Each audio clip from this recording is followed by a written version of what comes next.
Hello guys. तो आज है हमारा केमिकल काइनेटिक्स का लेक्चर नंबर 15। तो लास्ट लेक्चर में हम लोग कवर कर चुके हैं अर्हेनियस इक्वेशन के बारे में। What is Arrhenius equation? Temperature dependence on rate of reaction के बारे में हम लोग कवर कर चुके हैं। तो आज हम इस लेक्चर में पढ़ने वाले हैं इफेक्ट ऑफ कैटलिस्ट के बारे में। Effect of catalyst. तो लास्ट लेक्चर के अंदर हमने स्टडी किया था एक टॉपिक एक्टिवेशन एनर्जी। अगर आप सभी को याद हो क्या था एक्टिवेशन एनर्जी, मैं आपको थोड़ा सा याद दिला देता हूँ। एक्टिवेशन एनर्जी के अंदर मैंने आपको क्या बताया था, मैंने एक ग्राफ ड्रॉ किया था जिसके अंदर मैंने बोला था इस साइड तो मैं क्या दे रहा हूँ, इस साइड तो मैं ले रहा हूँ एनर्जी, ठीक है, ऊपर जाने पर इंक्रीज कर रही है, और इस साइड में क्या दे रहा हूँ, रिएक्शन कोऑर्डिनेट्स, रिएक्शन कोऑर्डिनेट्स, ठीक है। और क्या हो रहा था यहाँ पर, मैंने आपको बोला था कि मेरे पास एक रिएक्टेंट है जिसकी कुछ ना कुछ एवरेज एनर्जी होगी, और उस रिएक्टेंट से क्या बन रहा था, मेरे पास प्रोडक्ट बन रहा था, प्रोडक्ट की भी कुछ ना कुछ क्या थी, एवरेज एनर्जी थी। मैंने बोला था कि ये वाला जो पूरा गैप होता है, इस पूरे गैप को एनर्जी, पूरे गैप को क्या नाम दिया था, थ्रेशोल्ड एनर्जी। क्या नाम दिया था, थ्रेशोल्ड एनर्जी। तो एक्टिवेशन एनर्जी क्या था, तो एक्टिवेशन एनर्जी मैंने आपको क्या बताया था, minimum amount of energy that required to occur a chemical reaction.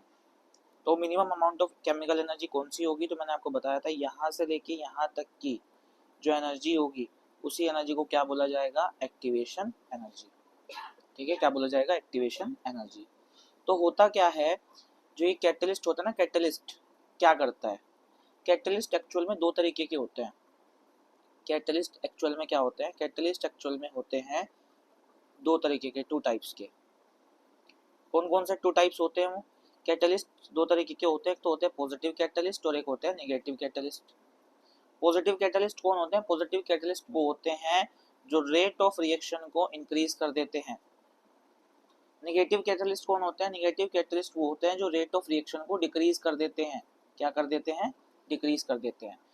Catalyst दो तरीके के होते हैं, एक तो पॉजिटिव कैटलिस्ट और एक होते हैं नेगेटिव कैटलिस्ट। पॉजिटिव कैटलिस्ट क्या करते हैं, रेट ऑफ रिएक्शन को इंक्रीज करते हैं, और नेगेटिव कैटलिस्ट क्या करते हैं, रेट ऑफ रिएक्शन को डिक्रीज करते हैं। नेगेटिव कैटलिस्ट को ही नाम दिया जाता है इनहिबिटर। क्या नाम दिया जाएगा, इनहिबिटर। जनरली हम किसकी बात करेंगे, जहाँ जो हम यहाँ पर बात करेंगे, हम यहाँ पर पॉजिटिव कैटलिस्ट की बात करेंगे जो रेट ऑफ रिएक्शन को क्या करता है, इंक्रीज करता है।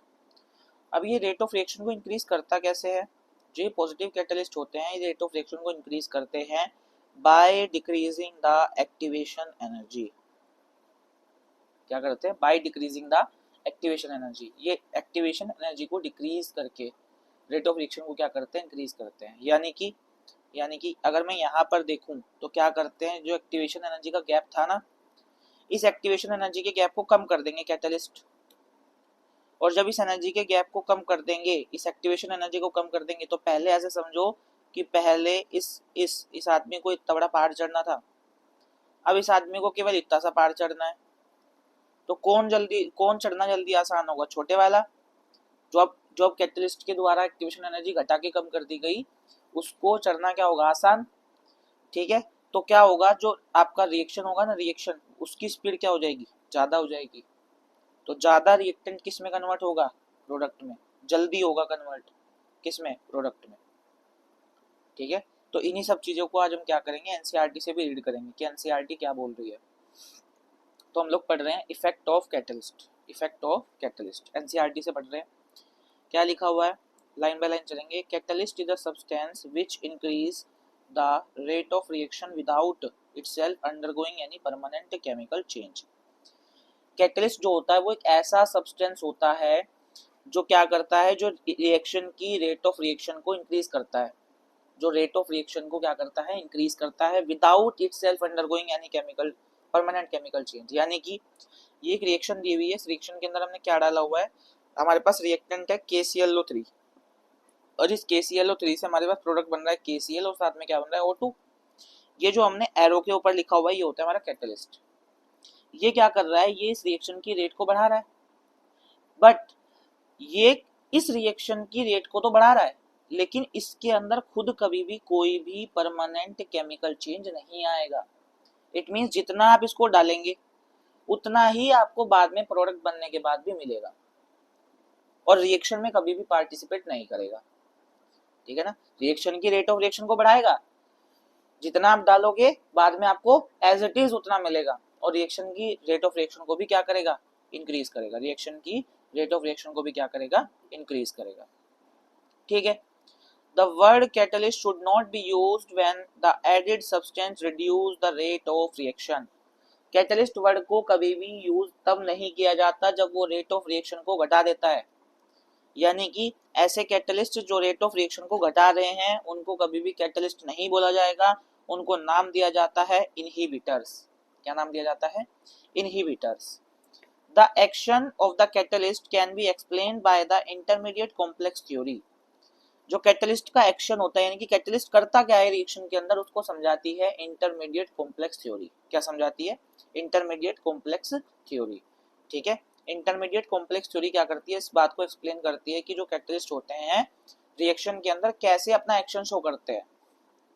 अकॉर्डिंग टू दिस थ्योरी, इस थ्योरी के according a catalyst participates in a chemical reaction by forming temporary bonds with the reactant resulting in an intermediate complex. Intermediate complex theory के हिसाब से, ठीक है, जो कैटलिस्ट होता है ना वो क्या करता है, वो रिएक्टेंट के साथ रिएक्शन करेगा और रिएक्शन करके एक कॉम्प्लेक्स बनाता है जिसको बोला जाता है इंटरमीडिएट, जिसको हमने कल भी पढ़ा था तो नाम दिया था एक्टिवेटेड कॉम्प्लेक्स। मतलब लास्ट लेक्चर में जो हमने पढ़ा था उसमें पढ़ा था एक्टिवेटेड कॉम्प्लेक्स पढ़ा था ना। तो ये क्या करता है, ये रिएक्टेंट के साथ मिलके क्या बनाता है, इंटरमीडिएट बनाता है, एक एक्टिवेटेड कॉम्प्लेक्स बनाता है। और फिर क्या होता है, इस एक्टिवेटेड कॉम्प्लेक्स से ये कुछ समय के लिए बनती है, कितनी देर के लिए बनती है, ये जो एक्टिवेटेड कॉम्प्लेक्स होता है ये कुछ ही समय के लिए बनेगा। और फिर इस एक्टिवेटेड कॉम्प्लेक्स से क्या बनता है आपका, इस एक्टिवेटेड कॉम्प्लेक्स से आपका बनता है प्रोडक्ट, और कैटलिस्ट जो आपने डाला था वो आपका एज इट इज मिल जाएगा। क्या लिखा हुआ है, this has a transitory existence. Transitory existence का मतलब होता है कुछ ही समय के लिए। क्या मतलब होता है, कुछ ही समय के लिए। And decomposes to yield product and the catalyst. और ये क्या होगा, टूट जाएगा और टूटने के बाद क्या बना देगा, प्रोडक्ट बना देगा, और साथ में क्या बना देगा, कैटलिस्ट। यही होती है आपकी क्या, इंटरमीडिएट कॉम्प्लेक्स थ्योरी। ठीक है, आगे चलते हैं, आगे क्या बोल रहा है, आगे क्या बोल रहा है देखो, आगे आपको क्या बोल रहा है, ये ना, it is believed that catalyst provides an alternate pathway of reaction mechanism by reducing the activation energy between the reactant and product and hence lowering the potential energy barrier as shown in figure। ऐसा माना जाता है कि जो catalyst होता है वो एक अल्टरनेट पाथवे प्रोवाइड करता है, एक अलग से एक नया रास्ता बना देता है रिएक्शन के लिए। किस कहाँ पे बनाता है रास्ता, जो रिएक्टेंट से प्रोडक्ट बन रहा है उसके बीच में जो पाथवे है ना, उसको क्या करता है, उसको उसको नया पाथवे बना देता है। मतलब कि जो पोटेंशियल एनर्जी का बैरियर होता है उसको कम कर देगा। कैसे, देखो एक रिएक्शन हो रही है, उस रिएक्शन के अंदर ये एवरेज एनर्जी है रिएक्टेंट की, ये एवरेज एनर्जी हो गई प्रोडक्ट की। ये क्या हो रहा है, ये आपका जो अभी पीछे हमने समझा था ये आपका चेंज आ रहा है। इस पॉइंट पर क्या बन रहा है, इस पॉइंट पर आपको बताइए आपका इंटरमीडिएट बनता है, या जिसको हम बोलते हैं एक्टिवेटेड कॉम्प्लेक्स। तो ये वाला एनर्जी का गैप क्या था, ये वाला, ये था आपका एक्टिवेशन एनर्जी। क्या था, देखो लिखा भी हुआ है energy of activation without catalyst. ये वाला गैप क्या है आपका, एनर्जी ऑफ एक्टिवेशन, यानी कि activation energy without catalyst. But जैसे ही आपने इसके अंदर क्या कर दिया, कैटलिस्ट डाल दिया, तो कैटलिस्ट डालते इसने नया पाथवे बना दिया, ये वाला देखो दिखा भी रखा है, ये energy of activation with catalyst. ठीक है, तो कैटलिस्ट डालने पर क्या होता है, जो आपका रिएक्शन होती है, रिएक्शन के अंदर क्या कर देता है, एक्टिवेशन एनर्जी को कम कर देता है। ठीक है ना, और एक नया पाथवे प्रोवाइड करता है। आगे क्या लिखा हुआ है, it is clear that from Arrhenius equation that power of the lower the value of activation energy faster will be the rate of reaction. ऐसा हमें Arrhenius इक्वेशन से पता लगा, क्या पता लगा, जो एक्टिवेशन एनर्जी होती है, the lower value of activation energy, यानी कि जितनी कम वैल्यू एक्टिवेशन एनर्जी की होगी उतनी ही ज्यादा क्या होगी, उतनी ही ज्यादा आपकी रेट ऑफ रिएक्शन होगी। ठीक है ना भाई, जितनी कम आपकी एक्टिवेशन एनर्जी होगी उतनी ही ज्यादा आपकी क्या होगी, रेट ऑफ रिएक्शन होगी, उतनी ही ज्यादा आपकी क्या होगी, रेट ऑफ रिएक्शन होगी। किससे हमें पता लगा, एक्टिव उससे Arrhenius इक्वेशन से। किससे पता लगा, Arrhenius इक्वेशन से। आगे क्या दिया हुआ है, आगे दिया हुआ है small amount of catalyst can catalyse a large amount of reactants. Catalyst का एक छोटा सा अमाउंट भी क्या कर सकता है, एक बहुत बड़े अमाउंट को रिएक्टेंट की क्या कर सकता है, कैटलाइज कर सकता है। A catalyst does not alter gives energy delta G of a reaction. ये बात आपको ध्यान रखनी है, इंपॉर्टेंट बात है, तो मैं इसको दोबारा से अंडरलाइन करता हूँ।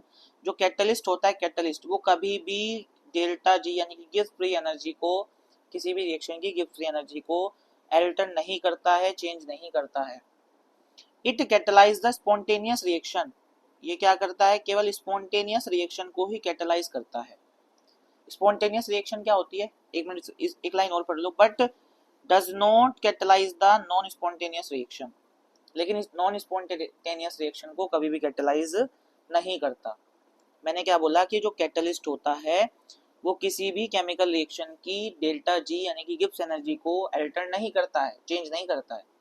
साथ ही साथ जो कैटलिस्ट होता है वो केवल और केवल स्पॉन्टेनियस रिएक्शन को ही क्या करता है, स्पॉन्टेनियस रिएक्शन को ही कैटलाइज करता है, यानी कि उसी की ही रेट ऑफ रिएक्शन बढ़ाएगा, नॉन स्पॉन्टेनियस की नहीं बढ़ाता। अब ये स्पॉन्टेनियस और नॉन स्पॉन्टेनियस क्या होता है, वर्ड आया स्पॉन्टेनियस रिएक्शन और non spontaneous reaction. Spontaneous reaction वो रिएक्शंस होती हैं, या स्पॉन्टेनियस प्रोसेस वो प्रोसेस होती हैं जो खुद से हो जाए, मतलब कि जिसको करवाने की जरूरत ना पड़े।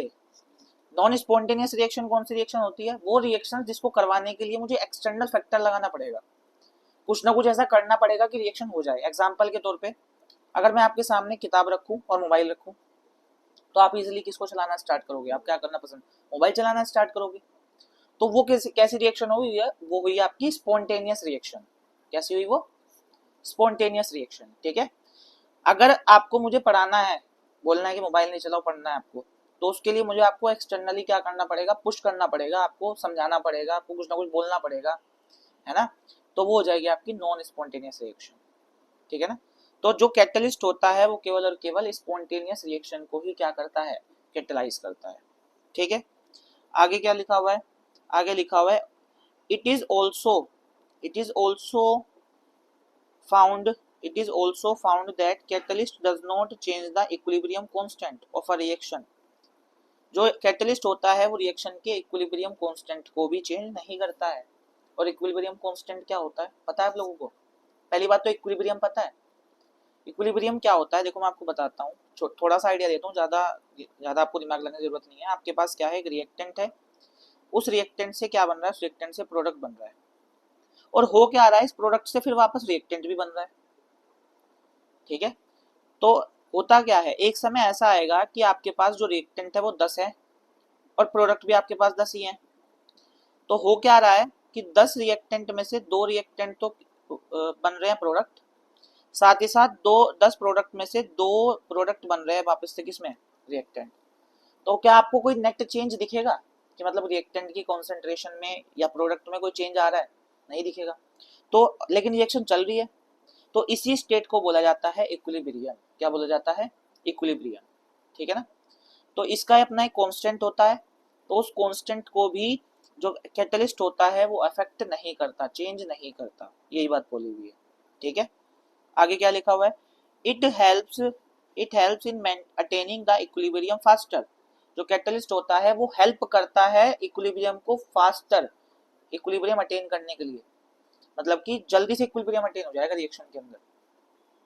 It catalyse the forward as well as backward reaction. अब ये फॉरवर्ड और बैकवर्ड क्या होता है, रिएक्टेंट से प्रोडक्ट बनना तो होगी फॉरवर्ड रिएक्शन, कौन सी होगी, फॉरवर्ड रिएक्शन।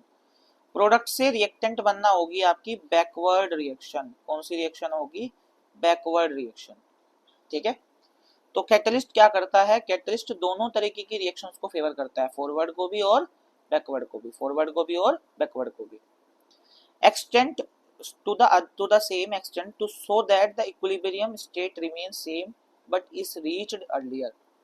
तो जो आपका कैटलिस्ट होता है वो कभी भी क्या करता है, कभी भी इक्विलिब्रियम को डिस्टर्ब नहीं करता, बल्कि रिएक्शन को क्या करता है, जल्दी अटेन करवा देता है इक्विलिब्रियम स्टेट। ठीक है ना, समझ में इतनी बात। अगले टॉपिक पे चलते हैं। अगला टॉपिक क्या है हमारा, इससे अगला टॉपिक आता है कोलिजन थ्योरी। क्या आता है, collision theory of chemical reactions. हम क्या बात करेंगे इस टॉपिक के अंदर, हम बात करेंगे कोलिजन थ्योरी के बारे में। कोलिजन थ्योरी क्या, कहाँ से, क्यों हम इसके बारे में पढ़ रहे हैं। देखो, अगर किसी रिएक्शन को होना है, यानी कि रिएक्टेंट से प्रोडक्ट बनना है, ठीक है, तो रिएक्टेंट से प्रोडक्ट बनने के लिए इस रिएक्टेंट, इन रिएक्टेंट के पार्टिकल्स के बीच में ठीक है। इन रिएक्टेंट के पार्टिकल्स के बीच में क्या होगा, इंटरेक्शंस होंगे। क्या होंगे, इंटरेक्शंस होंगे, ठीक है। इंटरेक्शंस होंगे यानी कि कोलिजन्स होंगे, और कोलिजन्स की वजह से क्या होगा, एनर्जी का चेंज आएगा, और एनर्जी का चेंज आएगा तो क्या होगा, जो ओल्ड बॉन्ड होंगे, ओल्ड बॉन्ड होंगे वो क्या हो जाएंगे, ब्रेक हो जाएंगे। और ओल्ड बॉन्ड अगर ब्रेक होंगे तो किसकी फॉर्मेशन होगी, नए बॉन्ड की फॉर्मेशन होगी, न्यू बॉन्ड की फॉर्मेशन होगी। और अगर न्यू बॉन्ड की फॉर्मेशन होगी तो क्या बोलेंगे हम इसे, क्या कौन सा चेंज आ गया, केमिकल चेंज आ गया। और केमिकल चेंज की वजह से ही आपका क्या बनेगा, केमिकल चेंज की वजह से ही आपका क्या बनेगा, रिएक्टेंट से प्रोडक्ट बनेगा, ठीक है। तो सब जो अगर रिएक्शन हो रही है, अगर आपने भी देखा कि किसी भी रिएक्शन को होने के लिए, स्टार्ट होने के लिए उनमें इंटरेक्शंस होंगे यानी कि कोलिजन्स होंगे। तो अगर कोलिजन्स हो रहे हैं तो कोलिजन्स भी दो तरीके का होता है, एक तो होता है इफेक्टिव कोलिजन और एक होता है इनइफेक्टिव कोलिजन। अगर किसी रिएक्शन को होना है तो उसमें जो टकराव होंगे ना रिएक्टेंट्स के अंदर, वो इफेक्टिवली होने चाहिए। अगर उनके अंदर जो कोलिजन्स है या टकराव है वो इफेक्टिव नहीं हो रहे हैं तो रिएक्टेंट से प्रोडक्ट अच्छी अमाउंट में नहीं बनेगा। लेकिन अगर टकराव अच्छे हो रहे हैं तो रिएक्टेंट से जो प्रोडक्ट होगा उसकी अमाउंट बनने की क्या होगी, अच्छी होगी, ठीक है ना। तो इसी के बारे में हम लोग पढ़ने वाले हैं, कोलिजन थ्योरी। तो कोलिजन थ्योरी क्या बोलती है, कोलिजन थ्योरी बोलती है, यहाँ से पढ़ते हैं तो नॉर्मली दिया हुआ है कि क्या किसने दी क्या दिया, ठीक है ना। यहाँ से पढ़ते हैं, according to this theory the reactant molecules are assumed to be hard sphere and reaction is postulated to occur when molecule collide with each other। एक थ्योरी है जिसका नाम है काइनेटिक थ्योरी ऑफ गैसेस। उस थ्योरी ने क्या बोला, उसने बोला कि जो रिएक्टेंट के मॉलिक्यूल्स होते हैं उनको क्या माना गया, एज्यूम कर लिया गया हार्ड स्फीयर, ठीक है ना, एक मजबूत स्फीयर मतलब गोला ऐसे समझो, है ना। And reaction is postulated to occur when molecules collide with each other. और रिएक्शन कब होगी, रिएक्शन तब होगी जब वो गोले, जब वो हार्ड स्फीयर्स आपस में क्या करेंगे, कोलाइड करेंगे। क्या करेंगे, आपस में कोलाइड करेंगे। The number of collisions per second per unit volume of the reaction mixture is known as collision frequency. अब ये क्या आया, एक एक वर्ड आया इसके अंदर, जेड। जेड क्या होता है, कोलिजन फ्रीक्वेंसी। क्या होती है कोलिजन फ्रीक्वेंसी, एक यूनिट वॉल्यूम के अंदर एक सेकंड के अंदर कितने नंबर ऑफ कोलिजन्स यानी कि कितने नंबर ऑफ टकराव हो रहे हैं, नंबर ऑफ कोलिजन्स हो रहे हैं, उसी को बोला जाता है कोलिजन फ्रीक्वेंसी। मेरे पास क्या है, मेरे पास एक यूनिट वॉल्यूम है, ये मेरे पास एक यूनिट वॉल्यूम है, ठीक है ना। ठीक है, इसमें क्या है, इसमें ये जो है ना, ये भी 1 मीटर है, ये भी 1 मीटर है, ठीक है। और ये आपका ये भी 1 मीटर है, ये भी 1 मीटर है, ये पूरी एक यूनिट वॉल्यूम होगी। तो इस एक यूनिट वॉल्यूम के अंदर एक सेकंड के अंदर जितने नंबर ऑफ कोलिजन्स होंगे वही मेरा क्या कहलाएगी, कोलिजन फ्रीक्वेंसी। क्या कहलाएगी, collision. Another factor which affect the rate of chemical reaction is activation energy. क्या होता है, दूसरा फैक्टर क्या होता है जो रेट ऑफ रिएक्शन को अफेक्ट करता है, वो होता है एक्टिवेशन एनर्जी, जिसके बारे में हम पीछे पढ़ चुके, ठीक है। For a bimolecular elementary reaction, अगर मेरे पास एक बायोमोलिकुलर एलिमेंट्री रिएक्शन हो रही है, बायोमोलिकुलर मतलब जिसके अंदर दो मॉलिक्यूल्स इन्वॉल्व होंगे, और एलिमेंट्री मतलब जो सिंगल स्टेप होगी। The rate of reaction can be expressed as, तो उसकी रेट ऑफ रिएक्शन को आप कैसे एक्सप्रेस करेंगे, उसको आप एक्सप्रेस करेंगे R is equals to Z A B. अब ये जेड ए बी क्या है, जेड होता है कोलिजन फ्रीक्वेंसी, ए बी मतलब ए और बी रिएक्टेंट के बीच में जो कोलिजन फ्रीक्वेंसी होगी उसकी बात कर रहे हैं। और साथ में क्या है, साथ में है E minus sorry E to की power minus E A upon में आर टी, ठीक है, ये लिखा हुआ है, ठीक है। आगे क्या लिखा हुआ है, वेयर वेयर यहाँ पर क्या हो रहा है, जो जेड ए बी है वो किसको रिप्रेजेंट कर रहा है, कोलिजन फ्रीक्वेंसी को, A and B, and E to की power minus A upon R T represents the fraction of molecules with energy equal to or greater than E A। और जो ये ई टू की power minus A upon R T है ना, ये किसको represent कर रहा है, ये रिप्रेजेंट कर रहा है fraction of molecules with energy equal to और ग्रेटर देन किससे, एक्टिवेशन एनर्जी से, ये लिखा हुआ है। Comparing with Arrhenius equation we can say that A is related to collision frequency। क्या बोल रहा है, अगर मैं इसको कंपेयर कराऊं, किसको, मैंने अभी आपको बताया कि जो रेट होगी उसको कैसे एक्सप्रेस करेंगे, R is equals to Z A B E to की power minus E A upon में क्या आ जाएगा आर टी, और इसको मैं कंपेयर कराऊं आपकी अरेनियस इक्वेशन के साथ, यानी कि k is equals to A E to की power minus E A upon R T. तो अगर आप ध्यान से देखेंगे तो ये क्या कर रहा है, ये जो कोलिजन फ्रीक्वेंसी है वो किससे रिलेट कर रही है, अरेनियस फैक्टर से। किससे रिलेट कर रही है, अरेनियस फैक्टर से। तो यही चीज बोल रहा है। आगे क्या लिखा हुआ है, आगे लिखा हुआ है, इसको हटा देते हैं, आगे क्या लिखा हुआ है, एक सेकेंड, आगे क्या लिखा हुआ है, equation 3.23 predict the value of rate constant fairly accurately for the reactions that involve atomic species or simple molecules, but for complex molecules significant deviations are observed। ये बोल रहा है कि जो आपकी ये इक्वेशन है ना, जो भी मैंने ये वाली बताई थी आपको, ये इस इक्वेशन की हेल्प से आप सिंपल रिएक्शंस के लिए तो क्या कर सकते हैं, रेट निकाल सकते हैं, लेकिन अगर कॉम्प्लेक्स रिएक्शन आ जाएगी तो कॉम्प्लेक्स रिएक्शन के लिए आप इस रिएक्शन से रेट नहीं निकाल सकते। The reason could that all collisions do not lead to the formation of products। ऐसा क्यों होता है, ऐसा इसलिए होता है कि क्या होगा कि सारे के सारे जो कोलिजन्स होते हैं उनसे कभी भी प्रोडक्ट नहीं बनेंगे।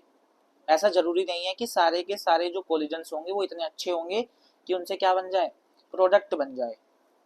तो आगे क्या लिखता है, collisions in which molecules collide with sufficient kinetic energy called threshold energy and proper orientation so as to facilitate breaking of bonds between reacting species and formation of new bonds to form product are called effective collision।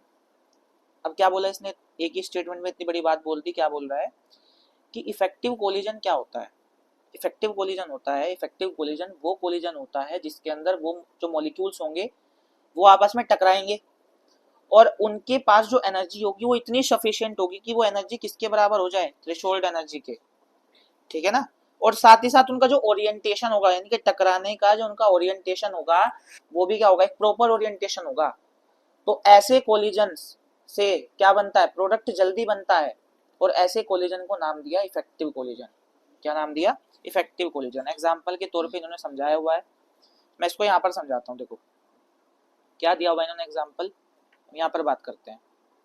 वो क्या रहा है, आपने नहीं पढ़ा होगा तो आप आगे पढ़ेंगे, हेलोएल्कीन्स हेलोएरीन्स के अंदर आपने SN2 रिएक्शन पढ़ी होगी। तो SN2 रिएक्शन के अंदर क्या होता था, आपके पास एक एल्काइल हैलाइड होता था, और इस एल्काइल हैलाइड के अंदर क्या होता था, एक न्यूक्लियोफाइल आता था, ठीक है ना, और इसके ऊपर अटैक करता था और यहाँ से हेलोजन को हटा के और खुद जुड़ जाता था। अब होता क्या है इसके अंदर, इसके अंदर भी दो तरीके दो चीजें होती है। ये न्यूक्लियोफाइल क्या करता है, ये न्यूक्लियोफाइल सबसे पहले फ्रंट से आके अटैक करना चाहता है, और अगर ये फ्रंट से आके अटैक करना चाहेगा, इस न्यूक्लियोफाइल के ऊपर कैसा चार्ज है, ये नेगेटिव चार्ज लगा हुआ है। मैं यहाँ दोबारा लिख देता हूँ, ये कैसा चार्ज है, ये है नेगेटिव चार्ज। और ये जो हेलोजन है इसके पास भी क्या होते हैं, लोन पेयर। तो नेगेटिव चार्ज क्या हो, इलेक्ट्रॉन्स, इस हेलोजन के पास भी क्या है, लोन पेयर। तो सेम लाइक चार्जेस आपस में क्या करते हैं, रिपल्शन। तो जैसे ये फ्रंट से अटैक करने आएगा तो ये रिपल्शन खा जाएगा, और रिपल्शन खाने की वजह से इसमें कोई भी रिएक्शन नहीं होगी। तो ये हो गया आपका इम्प्रॉपर ओरिएंटेशन। क्या हो गया, इम्प्रॉपर ओरिएंटेशन। अब प्रॉपर ओरिएंटेशन कैसे होगा, प्रॉपर ओरिएंटेशन समझ लो। प्रॉपर ओरिएंटेशन के अंदर क्या होगा, ये न्यूक्लियोफाइल फ्रंट से ना अटैक करके बैक साइड से अटैक करे, और अगर बैक साइड से अटैक करेगा तो क्या होगा, इस बार ये जाकर एल्काइल ग्रुप पे अटैक करेगा, और ये एल्काइल ग्रुप से किसकी फॉर्मेशन करेगा, ये एल्काइल ग्रुप के साथ बॉन्ड बनाएगा, और ये एल्काइल ग्रुप क्या करेगा, इस हेलोजन से अपने बॉन्ड को तोड़ देगा। क्या हो रहा है यहाँ पर हो रही है बॉन्ड फॉर्मेशन, और यहाँ पर क्या हो रही है, बॉन्ड ब्रेकिंग। और ये किसकी फॉर्मेशन हो गई, ये फॉर्मेशन हो गई ट्रांजिशन स्टेट की या इंटरमीडिएट की फॉर्मेशन हो गई। और फिर क्या होगा, फिर इस इंटरमीडिएट से ही क्या बनेगा आपका, इस इंटरमीडिएट से आपका बनेगा RNU यानी कि प्रोडक्ट, और साथ में क्या होगा, साथ में जो ये हेलोजन है X नेगेटिव क्या हो जाएगा, यहाँ से बाहर निकल जाएगा। कब होगा, जब ये न्यूक्लियोफाइल कहाँ से आकर अटैक करेगा, पीछे बैक साइड से। तो ये क्या हो जाएगा, इस रिएक्शन का प्रॉपर ओरिएंटेशन क्या हो जाएगा, ठीक है, समझ में आई मेरी बात। और इसी तरीके के जिसके अंदर ऐसी रिएक्शन जिसके अंदर प्रॉपर ओरिएंटेशन के साथ और सफिशिएंट काइनेटिक एनर्जी के साथ रिएक्शन होगी तो कोलिजन्स होंगे, उसी कोलिजन को क्या बोला जाएगा, इफेक्टिव कोलिजन। ठीक है, यही सब चीजें यहाँ पर लिखी हुई है और यही जो मैंने बताया यही सब कुछ यहाँ पर है, देखो ये यही सब कुछ यहाँ पर भी है ये। ठीक है, जो मैंने अभी बताया। आगे चलते हैं, आगे क्या बोल रहा है, आगे देखो आगे क्या बोल रहा है, आगे बोल रहा है आपके सामने, to account for effective collision another factor P called the probability और स्टेरिक फैक्टर इज इंट्रोड्यूस्ड। अगर कहीं पर इफेक्टिव कोलिजन हो रहा है तो एक नया फैक्टर इंट्रोड्यूस किया जाता है जिसको बोलते हैं P. Z A B E to की power minus A upon R T से पहले एक फैक्टर आ जाता है पी। पी क्या होता है, प्रोबेबिलिटी और स्टेरिक फैक्टर, यानी कि कितनी मैक्सिमम प्रोबेबिलिटी है, कितने मैक्सिमम मॉलिक्यूल्स आपस में एक साथ टकरा सकते हैं इफेक्टिवली, वही मेरा क्या रिप्रेजेंट कर रहा है, पी। ठीक है ना, प्रोबेबिलिटी और स्टेरिक फैक्टर। तो आपकी जो रेट होगी वो क्या क्या बन जाएगी, आर इज इक्वल्स हो जाएगी P Z A B E to की power minus E A upon में क्या आ जाएगा, आर टी। आगे क्या मेरी बात इतनी समझ में, ये हो गया। In collision theory, activation energy and proper orientation of the molecules together determine the criteria for an effective collision and hence the rate of a chemical reaction. Collision theory also has certain drawbacks. Collision theory के बहुत सारे drawbacks भी थे, as it is considered atoms molecules to be hard sphere. क्या था वो drawback कि इसने एटम्स और मॉलिक्यूल्स को एक हार्ड स्फीयर कंसिडर किया था। Ignores that their structural aspects, और उनकी स्ट्रक्चर्स को इग्नोर कर दिया था। You will study detail about this theory and more on other theories in your higher classes. तो इस थ्योरी के बारे में आप और अच्छे से डीप में आप अपनी हायर क्लासेस में पढ़ेंगे, जब आप ग्रेजुएशन करेंगे तब पढ़ेंगे आप इसके बारे में। फिलहाल आपको इतनी ही बात ध्यान रखनी है। तो अगर आपको कोई चीज़ समझ में नहीं आई तो आप एक काम कर सकते हैं, दोबारा से इस वीडियो को पॉज करके रिवाइंड करके दोबारा से देख सकते हैं। ठीक है, तो ये था आपका effect of catalyst and collision theory of their chemical reaction. ठीक है ना, तो आज हमारा ये चैप्टर यहाँ पे क्या हो गया, खत्म हो गया। एक दो इसके अंदर छोटी सी बातें बची हुई हैं, वो हम क्या करेंगे, वो हम अगले नेक्स्ट लेक्चर में डिस्कस कर लेंगे।